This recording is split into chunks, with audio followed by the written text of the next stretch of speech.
Handa ka na bang bumiyahe at kumita sa iyong sariling oras? Madali lang pag nag-sign up ka sa InDrive. Ipapakita namin kung paano. Tara! Una, i-download at buksan ang InDrive app.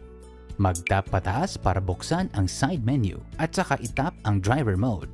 Buksan ulit ang side menu at itap ang online registration. Kailangan maglagay ng mga personal na impormasyon, mag-upload ng ilang dokumento, at maglagay ng larawan ng iyong sasakyang gagamitin at pag-aralan ng aming driver training information.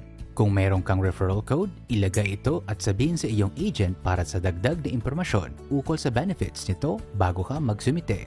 Tapos na, natanggap namin ang iyong impormasyon at ipapadala namin sa aming team para sa approval. Makakatanggap ka ng notification na nagsasabing ikaw ay aprobado na.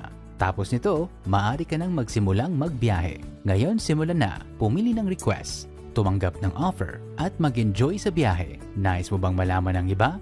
Ang aming paano gamitin ang InDrive na video ay makikita sa link sa ibaba. Kung merong katanungan o kung nais lamang kaming kamustahin, i-contact ang aming support crew sa pag-tap sa suporta sa side menu o mag-email sa support@indrive.com.